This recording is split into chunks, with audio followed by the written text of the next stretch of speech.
Lieutenant Commander Data, an android powered by an impossibly complex positronic brain. Second officer of the legendary Starship Enterprise, an emotionless robot struggling to emulate and understand the intricacies and nuances of humanity. Beloved by hardcore fans and casual viewers alike, Data forces us to question what it is to be alive, what it means to be human, what it is to be a good person in an often corrupt, immoral, uncaring, prejudiced world. Does he fuck? All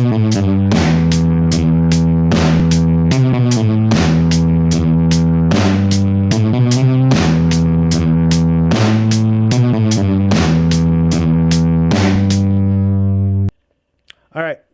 Because this is YouTube, I've got to ask you to like and comment and do all that shit. And of course, sub if you're not already subbed. I mean, I think it is worth your while to do so. If you enjoy these videos, you can support the channel at patreon.com/rain101. Supporters can get a sneak preview of upcoming videos and even suggest characters for upcoming videos in this series. All right, that's over with. Let's get to it. Now, Rain, hold up, you say. The Star Trek Writers Room already asked and answered this question. They fucking couldn't wait. Season 1, Episode 2. We already know that Data boldly comes where no android has come before. He says he's fully functional. He gets busy with Tasha Yar. What's the point of even asking this question about this character?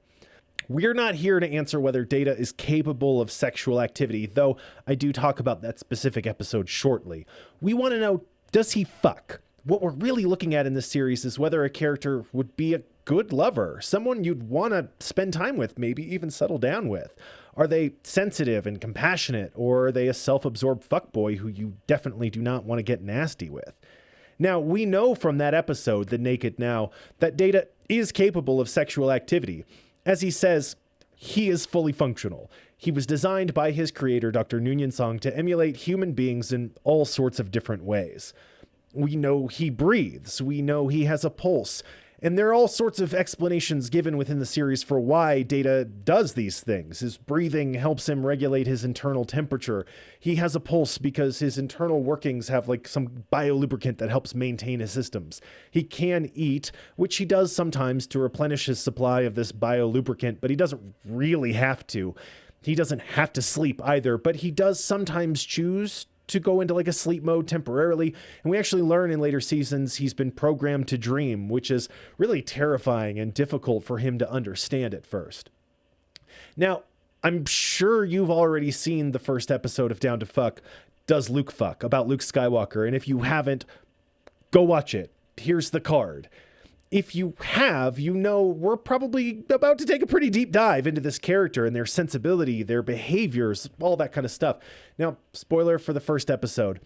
I put forward the idea that Luke is asexual and aromantic, and now we're looking at Data, a character who is incapable of experiencing emotions such as romance or sexual desires. So you might be thinking to yourself, is this just a series about asexual, aromantic characters? And no, it's not going to be, but in these two cases, I think these characters are really complex, and I think that Data, being an android who is not capable of experiencing emotion, still manages to show them often, just in different and kind of interesting ways. It's kind of curious how the writers push up against this whole Data can't feel emotion thing, and yet Data definitely prefers certain people. He has opinions and desires and pursues his own passions and interests. I feel like that indicates there is an emotion. There's desire there at the very least. It's just not expressed in a way that's traditional or that maybe we're used to. And I think that's what makes Data worth looking at. We learned very early on that he is capable of sexual activity. But not only that, after he gets done doing the deed with Tasha Yar, we find out he has a special place in his heart for her. We see in later episodes he keeps this little hologram in his quarters of her and remarks at one point that his memories of her hold sentimental value. He has a special relationship with her that he doesn't have with other characters. Not only that, we know that in Data's desire to emulate humans, he takes an interest in romance. One of his crewmates, Lieutenant Jenna Desora, takes Data's kindness as a romantic interest, or more accurately, takes a romantic interest in Data and Data decides to kind of see that through and see where it goes. And honestly, this isn't the first time that an emotionless robot enters a romantic relationship as a science experiment. See me at 22. And Data's honestly went way better than most relationships with apathetic sociopaths go. Which isn't to say it's not a total disaster. He downloads a bunch of information about relationships and how human beings interact with one another and attempts to engage in this relationship with this woman, though he's not capable of feeling romantic desire. And so predictably, it doesn't work out. And as soon as the relationship is over, Data can just delete all the relevant information and he just goes about his business like nothing ever happened, because with the way his brain is structured, it basically didn't. But he did express an interest in making Jenna happy and meeting her needs. He tries to be the best romantic partner he can be, despite having no knowledge or experience of what that means or what it would even look like. And this gets to who Commander Data is. Data attempts to be, at the very least, selfless. He's altruistic in the way he interacts with other characters, and his behaviors and the motivations for those behaviors that we see all throughout the show. Data will stop whatever he's doing at a moment's notice to respond to any issue that his friend may have. He'll participate in activities that the other crew are engaged in, despite not really being able to experience fun or pleasure from doing them. For instance, he regularly plays poker with his colleagues and tries to better understand the way human beings play games. He famously constantly falls for Commander Riker's bluffs because his supercomputer brain can't understand intentionally playing a weak hand. And Data could just stay in his quarters when he's not on duty, or just not ever be off duty. He could just never stop, never do anything that's not in the service of the Starship Enterprise. But we see that's not the case. We see he has interests outside of those duties. Of course, we know from Measure of a Man, Season 2, Episode 9, that Data is sentient. Data is seen by most people as being alive. He's not a drone. He's not just some robot designed to carry out a function on the Enterprise. Data is a living thing with sapience. So how does he choose to spend his time? How does he choose to interact with other people? Because it's a choice. It's not just his programming, or maybe his programming is so complex that it mimics sapient bioorganic brains, but our brains are complex and we interact with the world in a way that's kind of programmed to respond to stimulus in a certain way, not terribly different from Data's positronic brain. There are things he doesn't understand. Honestly, human beings are no better off in that regard. Raise your hand if you truly understand yourself and every motivation and reason you have for every single thing you do. And if you raised your hand, like, what are you doing? What are you doing here? What's your secret? Can you tell, is it okay to eat pizza rolls? Like, you're basically the Buddha and you should probably be telling me how to do things, not sitting here listening to what I have to say. And if that's you, just send me a DM. I've got questions. Anyway, most of the time, most of us are kind of on a sort of autopilot, trying to figure things out, trying to make it up as we go. And Data is no different. He has a different way of going about that is all. When left to his own devices, Data is caring. He loves the people that he works with. He considers Geordi LaForge, the chief engineer, to be his best friend, and takes Geordi on his little Sherlock Holmes adventures, asks him for advice or counsel when he needs it, especially when it comes to human behavior and human interaction. He trusts Geordi to give him good information, to give him a good answer, and to act in good faith in a way that's going to be helpful for Data. He doesn't expect Geordi to harm him. He expresses a fondness for this friend. He attempts to learn humor from Geordi and usually fails miserably, but he tests these things knowing that he's going to get an honest response back about whether a thing was funny and why or why not. He knows, because this person is a friend, that he's perfectly... Hello. Oh, yeah, I know. It's not time. It's not time. I already did a feed for you earlier. He knows this person is a friend to him, and he's perfectly capable of identifying when someone is threatening him or could cause harm or intends to cause harm to him, and he tries to avoid that harm in the same way that we do. Data can't feel physical pain, and yet Data still tries to avoid harm from other people. He tries to avoid other people harming his friends. And this isn't just because he must, because he's in Starfleet. Data was not made for Starfleet. Data was found by Starfleet. A crew finds him on this desolate, destroyed planet, and they take him back to Earth to study him, and in the course of doing so, reactivate him. And then he goes on to choose to enter Starfleet Academy. He could have walked away and acted in the service of some other enterprise, pun extremely intended. He could go be with the Klingons or something. He's smarter and stronger than most of the Klingons we meet. He could go hang out with the Romulans. He's just as intelligent and could learn to be cunning and manipulative like they are, but he stays with Starfleet. He makes the deliberate choice to do that. He could have walked away, left Earth, and gone anywhere he wanted. And I think that's really important as we look at all the things that make Data Data. Hey, Rain! This is supposed to be about whether Data fucks, not about whether he's a good person. Yeah, I know. I hear you. And hey, guess what? We're going to learn real quick that the two things are usually pretty intertwined. You can be someone who absolutely fucks and not be a great person, but it's a lot easier to be someone who fucks and also be a good person. And we're going to get into why that is here in a minute. It's interesting as well that Data is capable of being skeptical and mistrusting. In Inheritance, Season 7, Episode 10, a woman named Juliana Tyner introduces herself as Data's mother. And naturally, he's not really sure what to make of it. He's never heard of this woman before. It's never mentioned in his creator's notes or history. He meets Dr. Noonien Soong in an earlier episode, and she isn't brought up. So Data does a little digging.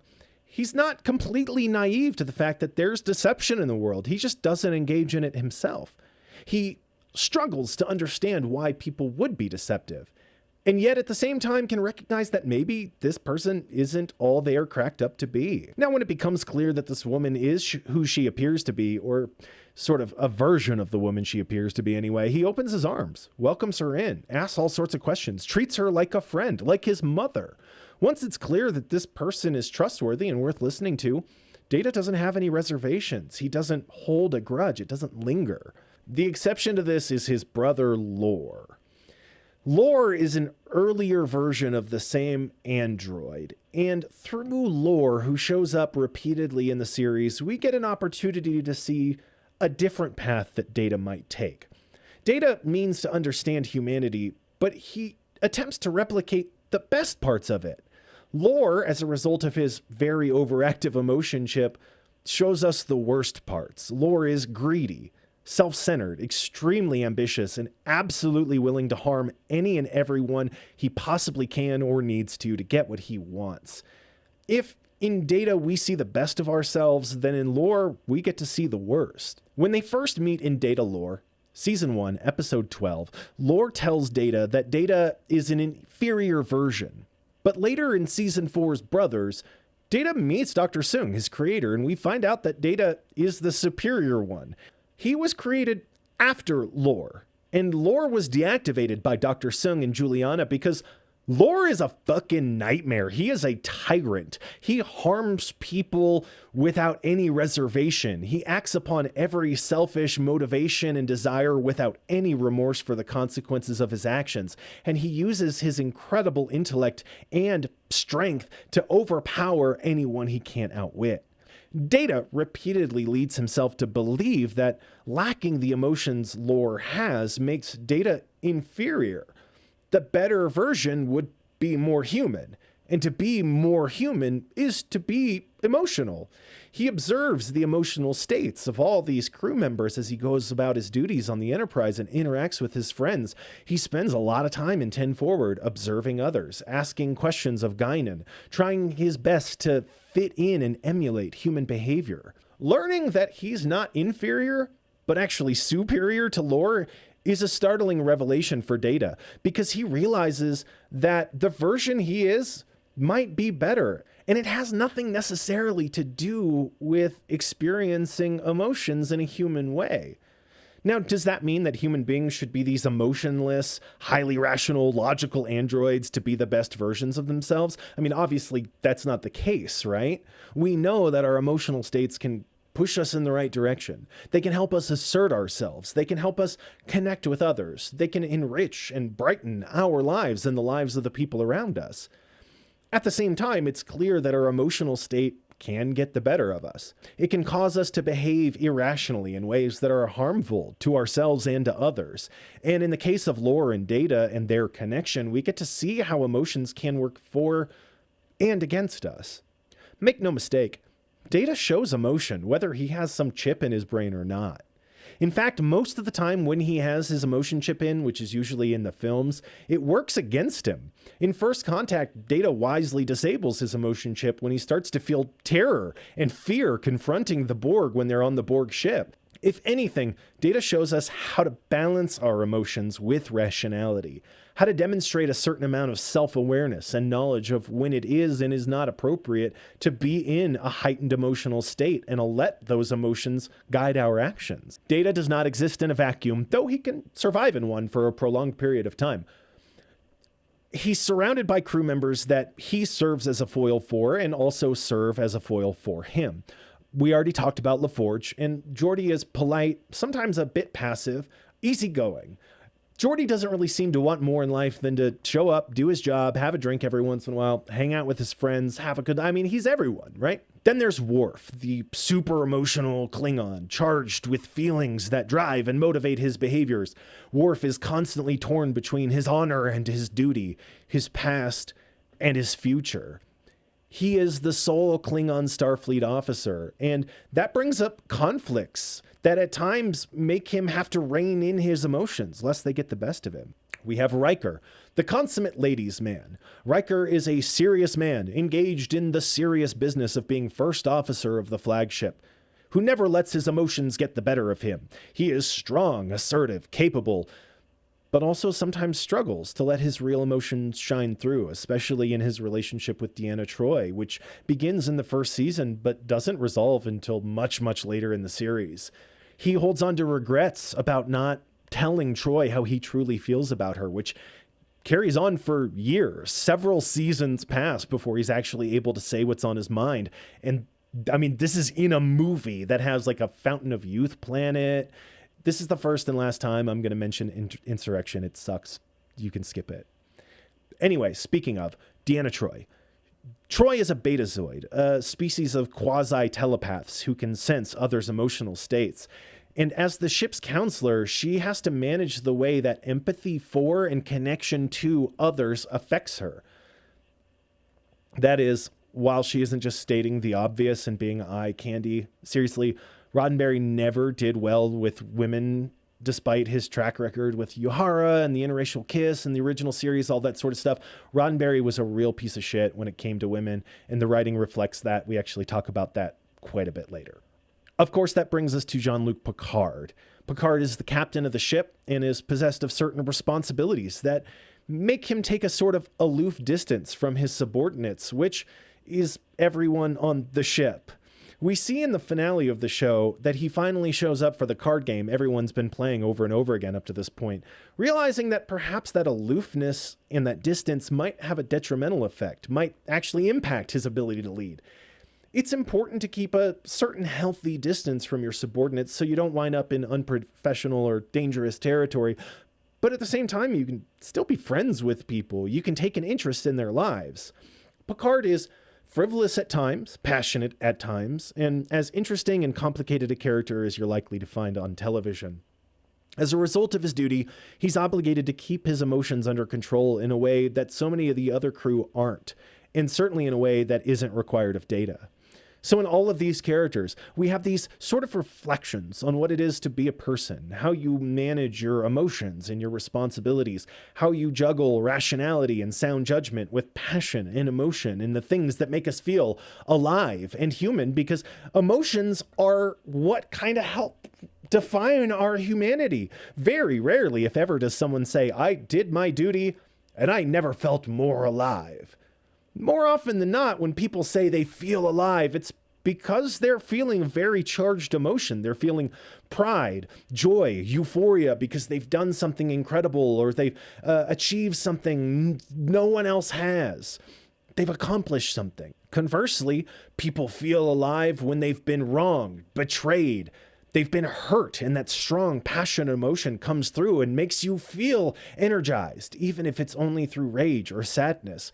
When we feel the least alive is when we feel the most numb, the most devoid of emotion. But we have to juggle these things. We have to find balance between our passionate state, our emotional state, and our rational state. And Data shows us one way of doing this. He shows us a way we can connect with people, we can relate to them and care about them, engage with them in a meaningful way, without succumbing to the dangers of these harsh, negative emotional states that can damage us and others, cause harm to the people around us. All while ostensibly not feeling emotion or sexual attraction of any sort. Data repeatedly says, I can't feel those emotions, particularly in the episode In Theory with Jenna. She tries to coach him on how to be a good partner. She tries to help him understand how to read between the lines and not just take things so literally. If, let's say, your partner brings you a gift, but you're like in the middle of something and they're like, oh, don't let me keep you, and kind of act a little dejected, and you're just like, okay, yeah, deuces, right? I mean, like, if you're a sensible human being, you know that doesn't actually mean go back to whatever you were doing. Pay attention to them. Data doesn't understand these things at all. He can't connect to her in this way because he doesn't feel physical or emotional attraction. He might be fond of her. He might want good things and happiness to find her, but there's a recognition on her behalf and his that it's just not possible through him. He's not able to provide that happiness and those good things for her because she needs an emotion. She needs to feel moved by passion. She needs to feel loved and wanted. And Data is just incapable of those feelings in the way that she needs and wants them. But Data is capable of feeling wanting, feeling care for others. We see this time and time again, especially when it comes to other androids in Mechanical Life. Data goes to some conference on Mechanical Life and decides to make a child who he names Lal. And Data teaches Lal how to navigate life, how to be more human. And Data is proud when she surpasses him in certain ways. She uses a contraction in a sentence which Data struggles to understand and rarely uses. Data allows his child to pick their appearance and gender, which is just a phenomenal piece of progressive thought that you wouldn't have expected from a show in the 90s. Like, he brings his friends to meet his child, and Crusher is like, what gender are they? What sex are they? And Data's like, I don't know. I'm going to let them choose. Why should I decide that for them?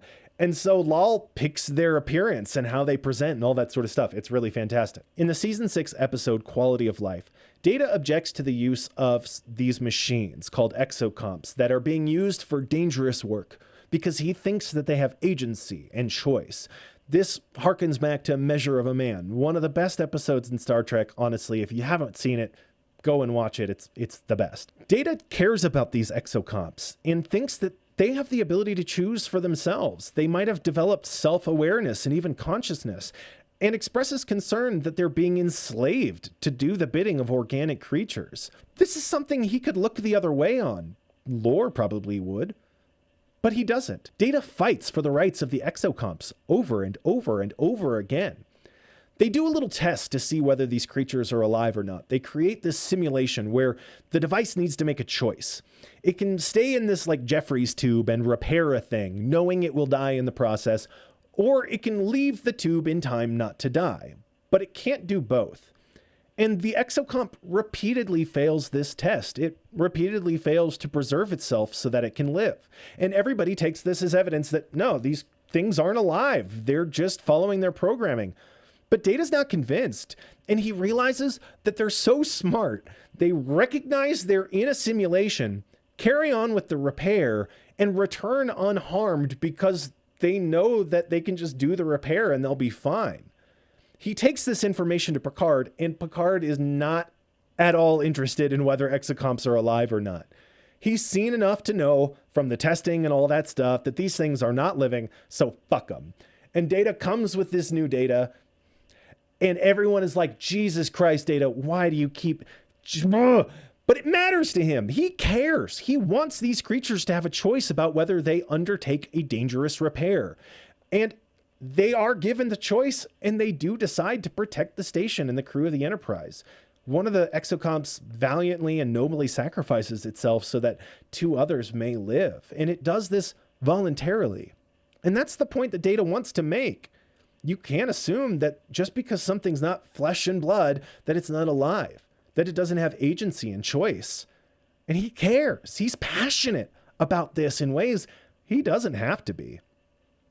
When Data cares about something, he fights for it tirelessly and not just because he can't get tired, okay? Data is assertive and advocates for what he believes in. He takes care of those that he has a fondness for. He wants to emulate humanity, but he looks for the best way to do it, the best way to act in support of the people around him. To say that Data has no emotion, is completely devoid of any kind of feeling, is ridiculous. And this kind of brings me to the thrust of what I have to say about Data. Commander Data fucks, all right? Spoilers for the rest of the video, but I'm going to tell you why. Commander Data is the opposite of toxic masculinity, and his brother Lore is the absolute embodiment of it. Now, if you're not familiar with the concept of toxic masculinity, you are. I promise you, you are. Toxic masculinity is a type and expression of masculinity that is inherently harmful, whether that be to themselves, others, or society writ large. Toxic men are all unearned bravado, machismo on overdrive, the sort of man obsessed with being alpha, or if you're like keeping up with the insecure man on the internet meta, sigma males. They repress emotions that are considered weak, such as affection, sadness, disappointment, compassion, and they overexpress emotions considered strong, such as pride, anger, and lust. Toxic men are the sort of men who like cried at Old Yeller as a kid, but instead of experiencing catharsis, they felt shame. Shame at such a beta cuck bitch boy expression of real, meaningful feelings. Toxic men are the kind you give a fake number to, the kind you have a code word with your friends to help you like escape and get away from, the kind that see anything even vaguely effeminate or sensitive in another man as gay and therefore bad. Also, as a result of all of this, toxic men experience increased psychological issues, increased stress, and a heightened risk of substance abuse disorder. Toxic masculinity is harmful to everyone it touches, but it perpetuates in society for a lot of different reasons. Men learn from their role models, their father figures, and society that masculinity looks and sounds a certain way, that men have to be these stoic and self-reliant protector figures that never show any kind of weakness. Oftentimes, toxic men have been abused and mistreated by other toxic men in their lives and have learned to repress emotions and impulses that might be considered unmanly, weak, effete. Toxic men often think their behavior allows them to excel and succeed in society. And indeed, in cultures with patriarchal systems that forgive or even reward aggressive and toxic behavior, they're not altogether wrong. It doesn't change the fact that toxic men are fuckboys through and through. And Data is the antithesis of the toxic man. Data is confident in admitting he doesn't know something. He expresses his fondness and admiration for others openly. He has no reservations about taking care of the people in his life that he cares about. He gives them gifts, meaningful gifts that he's thought out. He prepares for weddings and other ceremonies and takes them seriously. He's concerned not about how others perceive him, but just about their happiness, the happiness of the people around him that he cares about. He finds ways to find contentment in helping others, in being of service. And then there's Lore, who is the embodiment of everything toxic in Western masculinity. He is insecure. He is dishonest. He is greedy. He is self-centered. He'll harm people around him for his own benefit. He is concerned significantly with the way other people see him, especially his brother, who he clearly envies. And rather than expressing those feelings, rather than trying to find something in that relationship that is redeeming, that helps him feel more confident and secure in himself, he tries to undermine and harm his brother and prove his own superiority in that way. Lore lies to Data, takes advantage of him, tries to cause harm to Data for his own benefit. Lore is an absolute fuckboy. He is a toxic piece of shit. Lore doesn't fuck. Like, he might fuck you, but he's not going to care about whether you come or not. He's not going to care about your interests or passions or desires. There's no pillow talk with him. He's and done. And you know that Data absolutely would be there for you, would be vested and interested in your pleasure, your enjoyment of the shared experience. Now, it's hard to talk about sex and sexuality in Star Trek without mentioning that Gene Roddenberry was a total piece of shit and a nightmare to work with and a philandering womanizer. Now, not terribly long ago in life, those words could just as easily have described me. And there is kind of a trend with creative types throughout history, the tortured genius with a complicated and problematic relationship towards sex and romance. Picasso was notoriously shitty and abusive to his paramours. Gauguin married 3 barely adolescent girls in Tahiti. Beloved children's writer Roald Dahl was a notorious adulterer who used his sex appeal, I'm not even joking, to gain clout in writing and creative circles in Hollywood, among other horrors. Like, honestly, look it up. It's mortifying. Dali, right? And you're probably like, yeah, Dali. Of course, Dali was a piece of shit. Dali once said that he looked at Hitler how men look at women. So you want to talk about a complicated relationship with sexuality and romance. Roddenberry's sins are tame in comparison, but they are sins nonetheless. And Roddenberry, while he was alive, was all up in Star Trek. It was often said that a writer would draft a script and pass it along to Roddenberry, and it would come back to them objectively worse than it had been, especially in matters of sex and romance. You can see the grime of Roddenberry's little fingerprints all over The Naked Now. I suspect there are people who were and might have eventually been concerned with Data's sexuality and capability. And in theory, a later episode works better in practice and in theory at exploring Data's relationship to romance and sexuality. And it's worth noting, this episode was written after Roddenberry could no longer meddle in the affairs of the writing room because he was dead. It's not a terribly controversial statement to say that The Next Generation and Star Trek as a franchise overall improved with Roddenberry no longer in the picture fucking it up. How lovely for us then that we have the Lieutenant Commander Data that we do. It's not difficult to imagine a version of The Next Generation that had Data characterized as a pleasure doll for members of the crew, happy and willing to supply his fully functional android dong to crew members and never developing into anything beyond that. It is difficult to imagine that series running for 7 seasons plus 4 feature films, even if those films never should have been made, especially Generations, but that's a whole different conversation that we will have right now.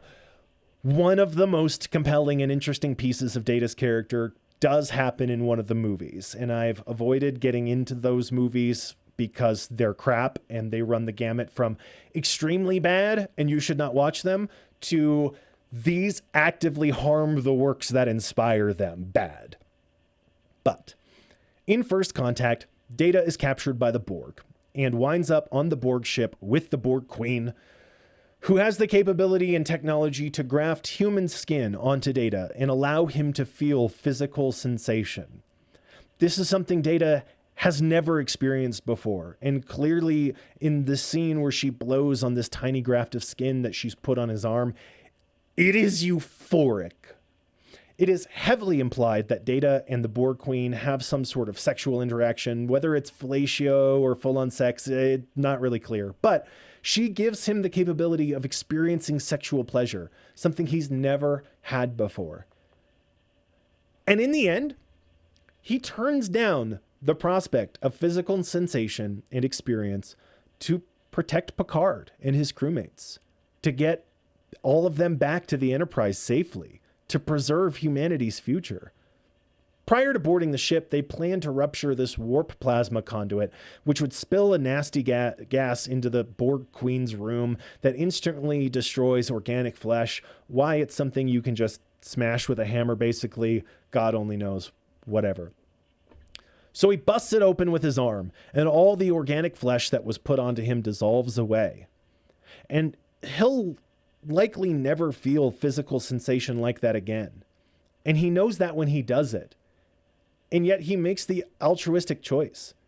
He makes the choice to be loyal to Starfleet, Picard, and humanity over his own interests. That dude fucks. All right, chances are, if you're watching this video, you identify as male and you're somewhere between the ages of 18 and 34. And if you're in that age range, you probably at some point have had some questions about your own sexuality and your own romantic desires. You've probably got a complicated relationship to these thoughts and feelings. And you might find that some of your thoughts and feelings contradict what society around you tells you you should be thinking and feeling. And in Data, we get some insight on what it is to be a human, what it is to be a good person, a good man, what it means to try and do good in a world that actively discourages men from expressing feelings, especially feelings like joy, disappointment, vulnerability, sadness, compassion. You know, the broad spectrum of emotional experiences a human being can have. No. If you're a man, you've probably found that there are 3 emotions that you're safely allowed to express: lust, pride, and rage, especially rage. And there's nothing necessarily wrong with feeling lust or pride or anger, but that isn't the full spectrum of human emotion, and it's certainly not the emotion that Data is most interested in. Data is interested in love, companionship, friendship. Data is interested in helping others. Data is interested in how can I be more human so that I can relate to people better, make better friends, that I can build better relationships. This is the exact opposite of Lore, who embraces all of these negative emotions, all the toxic emotions of being human. Lore embodies that toxic masculinity in a way that truly very few other characters on television do, let alone so brazenly and transparently. And we get to see what it means to be a good person and a bad person through their relationship. Lore is a manipulator. Lore gaslights Data repeatedly. Lore makes him feel inferior, makes Data feel like without Lore, Data is nothing, and that Lore is what Data should be aspiring to be, just so Lore can serve his own interests and take what he wants from the universe. When we first meet Lore, he masquerades as a replica of Data, but he's cut a deal with this cosmic being called the Crystalline Entity, the thing that killed thousands of people, destroyed the planet Data was found on, and Lore is willing to sacrifice the Enterprise to this entity to save his own life and gain power. And I think the most significant difference between Lore and Data is the ego. Data doesn't have one, and Lore is nothing but ego. Now, I'm using these terms kind of colloquially. I use these terms colloquially, not in like a Freudian sense. The Next Generation, and particularly Deanna Troi, likes to reference Freud a lot for some reason, despite the fact that here in the 21st century, we know he's an absolute quack. Most of the things he said has no basis or merit to them. So put your pitchforks away. I'm not applying Freudian thought to this. Just hear me out. Lore compares himself to Data constantly, and it's evident in their relationship that Lore feels inferior to Data. Now, Lore knows Data was built second, and that Lore is older and technically inferior, and that he was deactivated because he's a real piece of shit. And so Lore is constantly engaging in one-upsmanship with Data in an effort to prove himself superior, and he goes about it in all the wrong ways. He is so self-involved and so concerned with how he's perceived and the power he's seen to wield. Everything he does is ego-driven. It's me all the time. And we see in Data none of that. We see no ego. We see that Data is capable of self-awareness, but he's not comparing himself to others. He's minding his business. He exists and he's working to better himself constantly.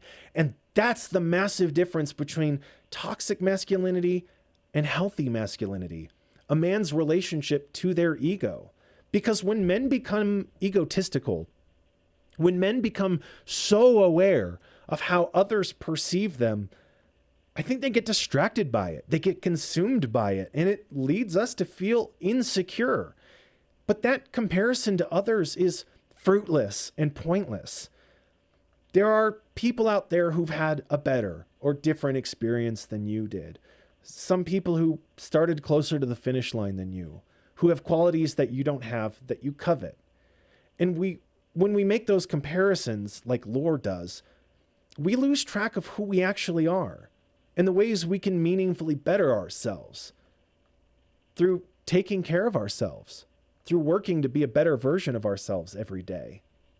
Now, that isn't to say we ignore why someone started closer to the finish line than we did, or the systems that lead to that inequity occurring. Far from it. We should definitely be analyzing and working to change those things actively. But when it comes to what we can do today to make a better experience for ourselves tomorrow, we have to put aside those comparisons and focus on our immediate circumstances. What is within our control to affect right now?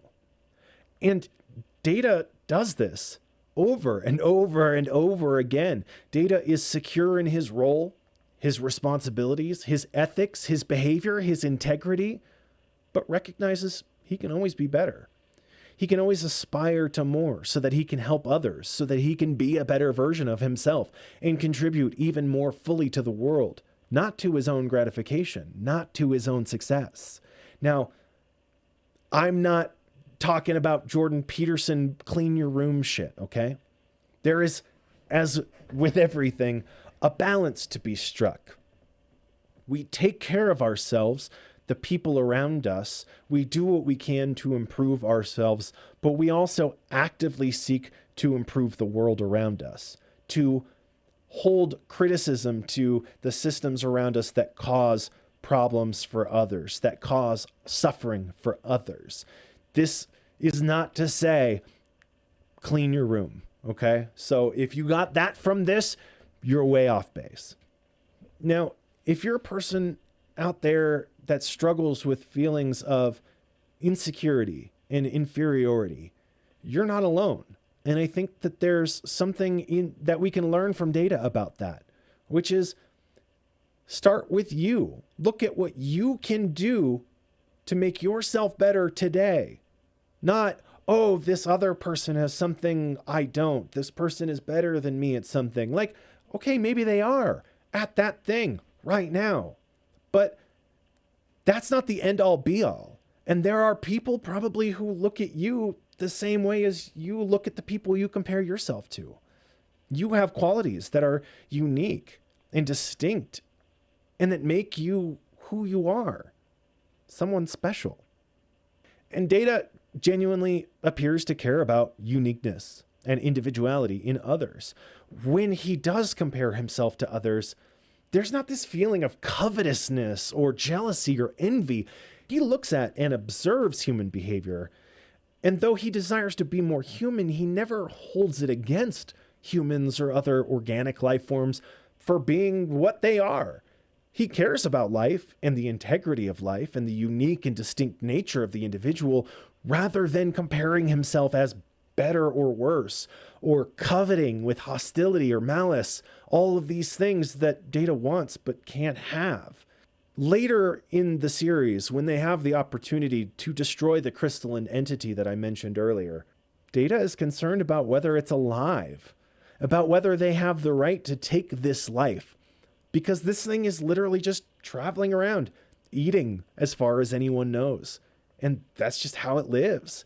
And yeah, it's harmful to the people who are killed, but do we think twice about tearing down a wasp nest or clearing out a termite infestation in our house? Those bugs are just living their lives to the best of their ability, doing what they can, and we find them to be pests. We find them to be something we can casually exterminate. How's the crystalline entity any different?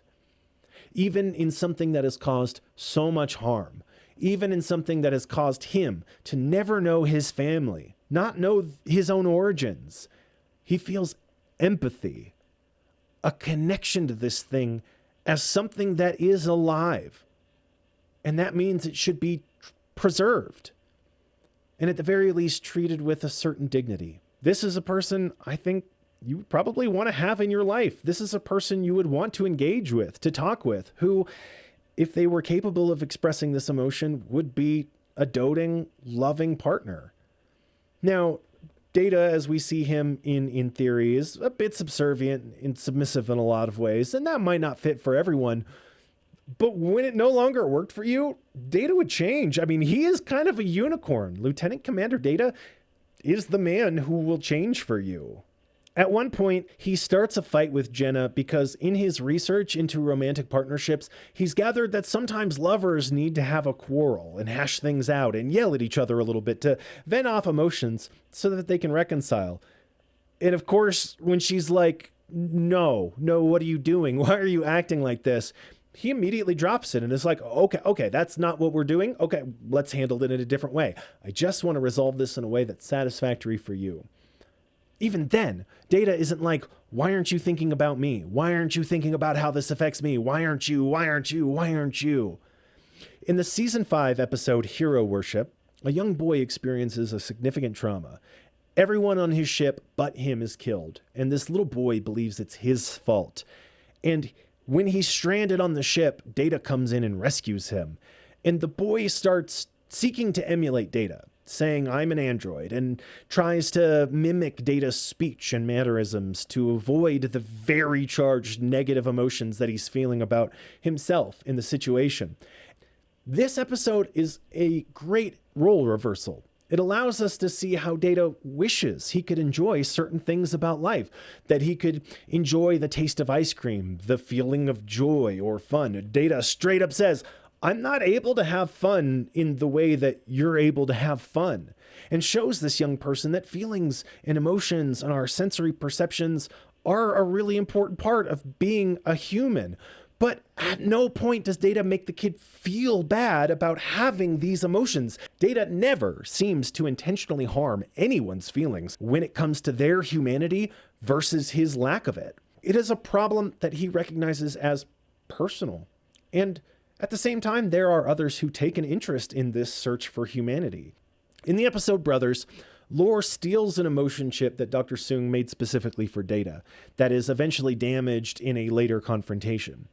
And Data goes to leave it behind, but Geordi wisely keeps Data from destroying it, just in case Data wants it at some point in the future. He has friends that look after him, but Data recognizes that his problems are his. He doesn't burden other people with them if people want to assist him and help him, or if he asks, like, hey, can you watch this computer while I'm doing this experiment or whatever. That's a whole different thing. But for the most part, Data doesn't make other people feel bad about his problems. There's no one-upsmanship. There's no, you think you have it bad because you have bad emotions. I can't feel any fucking emotions at all, so how dare you? There's none of that bullshit. He's able to manage his affairs and keep his own house in order, and that's what allows him to assist the Enterprise. Now, do not get me wrong, Data fucks shit up sometimes, all right?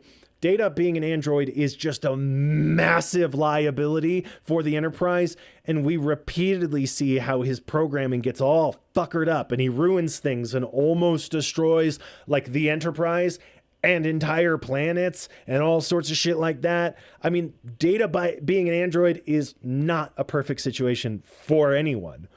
But more often than not, his ability to think rationally and clearly, to offer the best solution possible, regardless of the personal impact on him, is kind of admirable. And it's part of the reason they take on that liability. Why Picard and the rest of the crew often go to bat for him.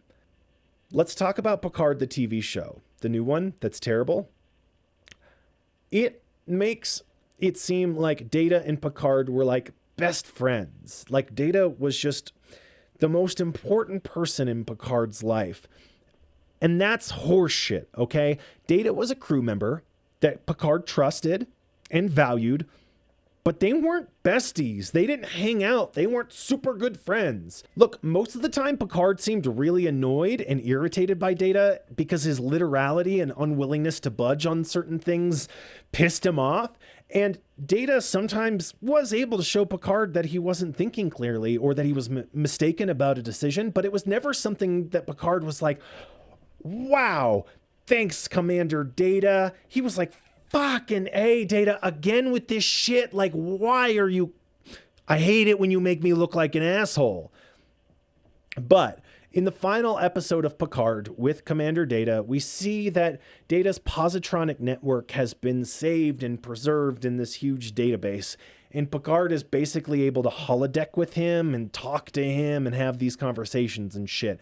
And Data wants to die. Data wants to experience the most human of all things, non-existence. He wants to confront the inevitability of death. And so Picard honors his final wishes, and Data sits listening to music and passes away and then is deleted from the database. So if you're like, well, there's time for Data, you know, like he could come back and there's the emotion chip and he could develop and maybe get some skin and be a real boy. Nope. He's gone. He's gone forever. They tried to merge him into B4, this other android that they found in another one of the terrible movies, but it didn't take. The transfer of Data into this inferior brain was not successful, and Data, or B4, never managed to get past being like basically a little baby. So Data's just gone. The character's just gone. So earlier I was like, yeah, this dude fucks, and this is why, but like really why? Data fucks because he is at all times attempting and endeavoring to be the best version of himself that he can be. And that doesn't always mean emulating a human being. He just does what he thinks is right. He takes care of the people around him that he has a fondness and admiration for. He shows loyalty, respect, personal integrity.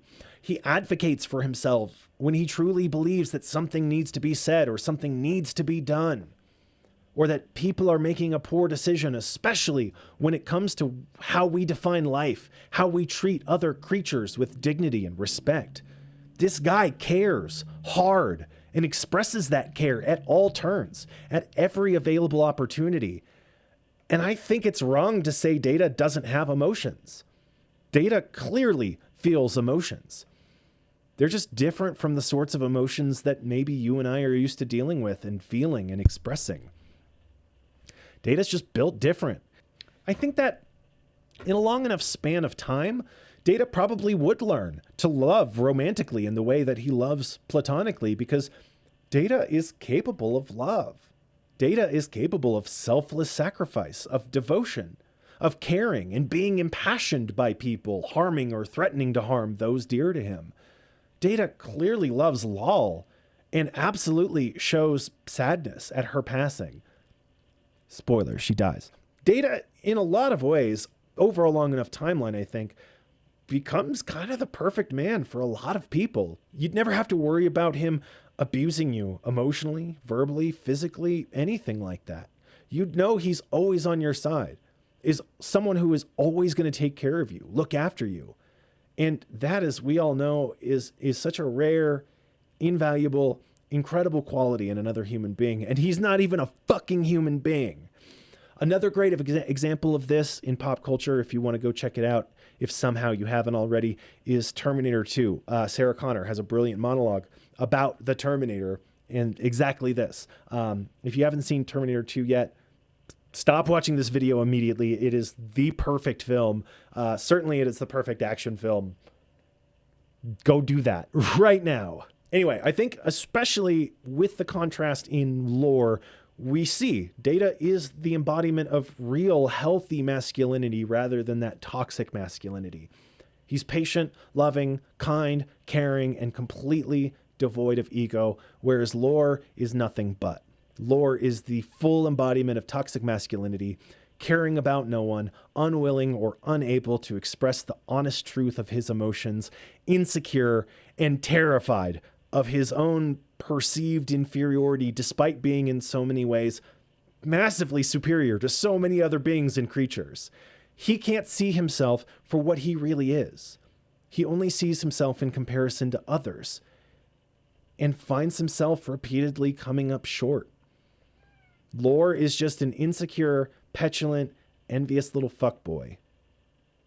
Data fucks, though. That dude fucks like a motherfucker. Thank you so much for watching. Please make sure to like and subscribe to the channel. And if you're interested in supporting the channel and more videos like this, make sure you head over to patreon.com/Rain101 so you can give me some money so I can survive a little more comfortably in the capitalist hellscape that we're all mired in. If you do have the means to support the channel, I am a super poor social worker. I struggle paycheck to paycheck, month to month, and try to find time to make these videos for your pleasure and edification and enjoyment. So every little bit of support helps. Thank you so much, and we'll see you next time. All right, I'm sick as fuck doing this. I don't have COVID. I've just had a cold this entire time I've been recording this video and doing all this stuff.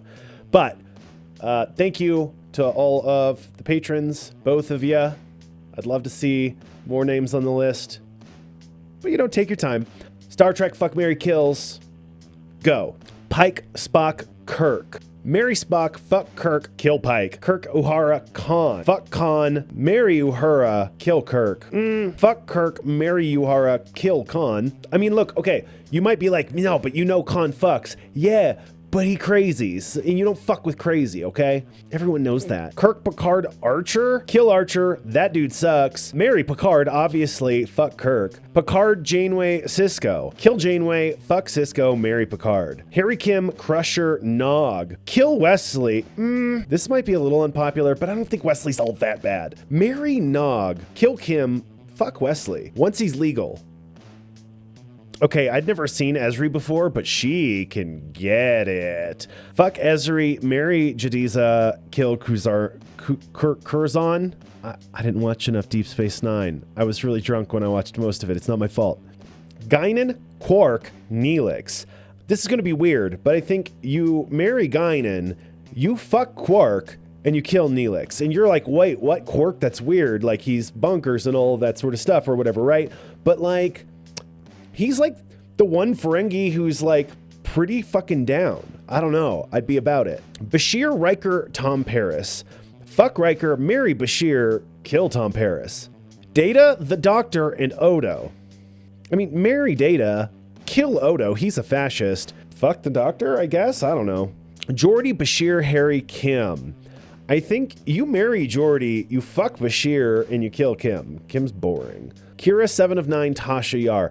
I always found Tasha Yar to be kind of bleh. So, fuck 7 of 9, marry Kira. Tasha Yar, that one's already been taken care of. Am I right? Am I right? All right, that's all of them. If you want to contribute to the next videos, Fuck, Marry, Kill, join the Discord, link down in the description. I have a channel for it where we kind of talk about upcoming videos and I ask for these sorts of things. Yeah, thanks. See ya.